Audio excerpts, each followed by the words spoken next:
Reflexiones archivísticas con el maestro Jorge Nasif Mina.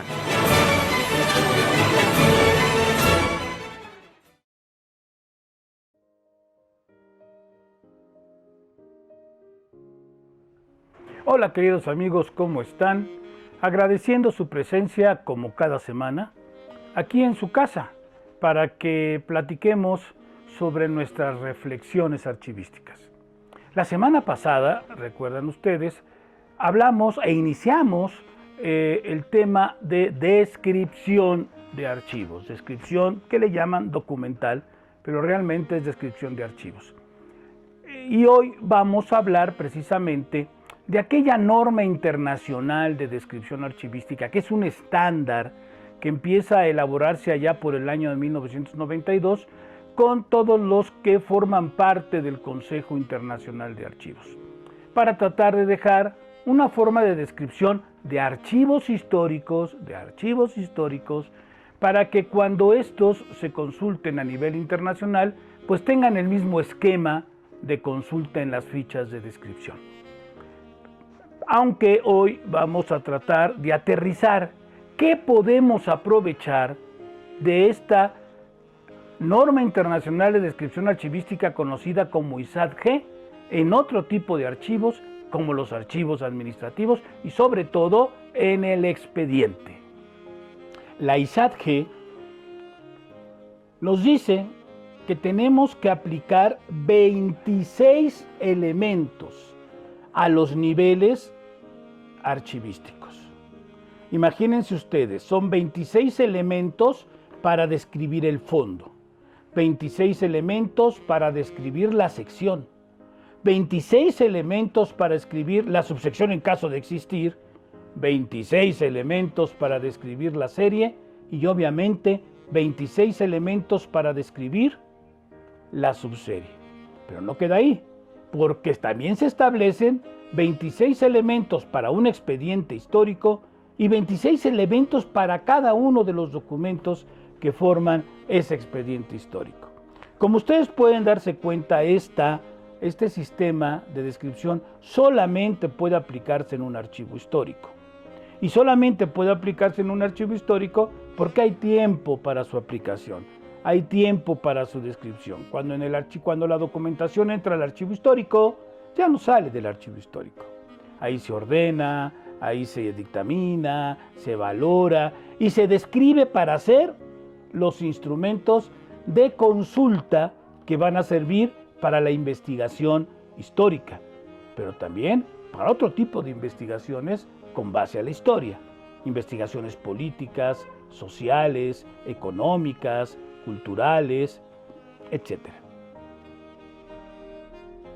En esta ocasión, retomando la ISAD-G, que no voy a reproducir aquí, ahí ustedes van a ver unas láminas que nuestra producción nos está haciendo el favor de ir poniendo, en donde se hace todo un proceso de descripción y de, obviamente, explicación sobre cada una de estas facetas que estamos queriendo hacer. Sin embargo, la propuesta de reflexiones archivísticas es precisamente esa, reflexionar sobre qué elementos podemos nosotros tener para poder describir de una manera fácil, sencilla, pero con mucha calidad, un expediente en nuestros archivos de trámite. Recuerden ustedes que el archivo de trámite, que ahorita es a lo que nos estamos dedicando en estas reflexiones, es fundamental para que tengamos archivos históricos. Si el archivo de trámite no está organizado y funcionando, pues muy difícilmente vamos a tener un archivo histórico, obviamente, de calidad. Así pues, hemos determinado que de las 7 grandes etapas que establece áreas de estudio que establece esta ISAD-G, nosotros estamos proponiendo tomar específicamente, aquí lo voy a leer, el área de identificación, el área de contexto, el área de contenido y estructura y el área de condiciones de acceso y utilización. Con esas 4 áreas de estudio podemos comenzar a aterrizar una estructura real, funcional para nuestro expediente. Veamos en el próximo momento cuáles son los elementos que realmente va a tener nuestra ficha de descripción de un expediente administrativo.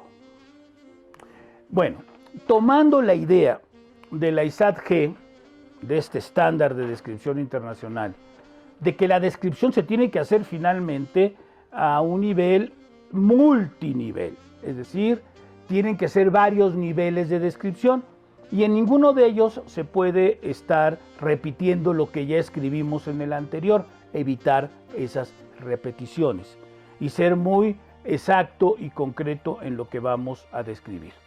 Sin embargo, la descripción más importante al final es la descripción del expediente, porque es ese el elemento fundamental de estudio.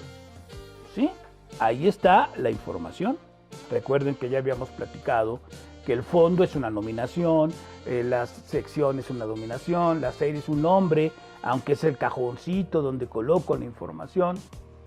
Pero esa información está en el expediente. Bueno, proponemos en estas reflexiones archivísticas, estamos proponiéndoles a ustedes la siguiente manera. Hay una ficha que de esos 4 elementos que mencioné anteriormente, vamos a tomar de ahí para tratar de ir especificando cada uno de ellos. Por ejemplo, vamos a tener en la ficha primero a identificar el código o número de inventario. Bueno, ustedes saben, y ya lo hemos platicado 2 ocasiones cuando vimos cuadro de clasificación, el número de inventario del expediente, y cuando hablamos de expediente, ¿se acuerdan también?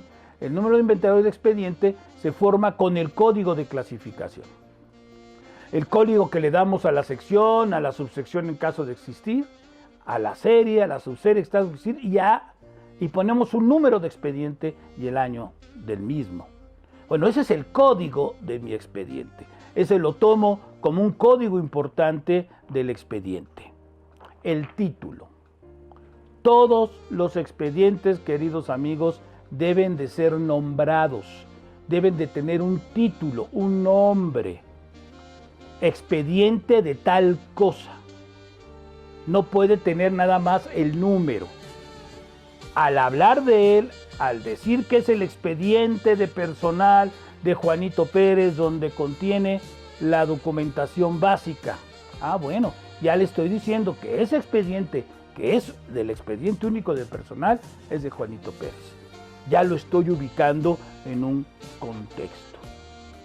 Posteriormente tendríamos que ver las fechas. Siempre hablamos, recuerdan ustedes, de fechas extremas. Del inicio del expediente, y al final del expediente. Pero aquí sí me gustaría detenerme un poco para que no haya confusión. La fecha del inicio del expediente es la fecha en que llega el primer documento del expediente a nuestra oficina para ser tramitado, sin olvidarnos en la descripción de la fecha que trae el documento. ¿Cómo lo podemos saber? Con el sello que nos da el acuse de recibo, con el sello de recepción, trae una fecha. Esa es la fecha de inicio del expediente. Y el final es el último acto administrativo, legal, contable, jurisdiccional, técnico, que llega a ese expediente y que además nos dice que se concluyó. Es una resolución y tiene una fecha. Naturalmente, cuando abrimos los expedientes, en nuestra ficha de descripción solamente vamos a tener la fecha de inicio. Y cuando lo cerramos, tenemos la fecha de cierre. A eso le llamamos fechas extremas, inicio y cierre del expediente. Pues bien, nos vamos a ir al nivel de descripción. Ahorita estamos hablando de expediente, pero esto mismo se lo podemos aplicar a la sección, a la subsección, a la serie, a la subserie, y hasta un documento suelto si queremos aplicárselo.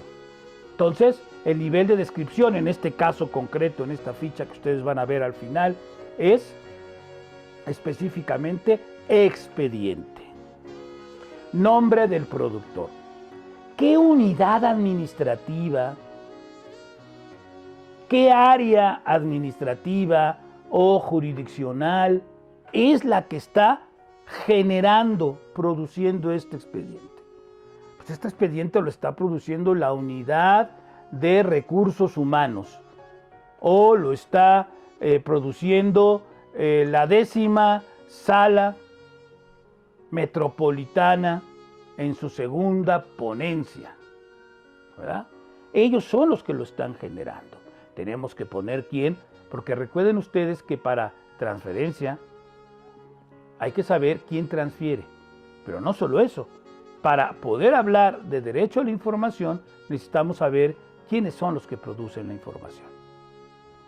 Bueno, nos vamos a un término que hoy ustedes van a ver que es resumen, que yo normalmente no utilizo, pero que se utiliza mucho en la norma, y que yo le llamo simplemente descripción.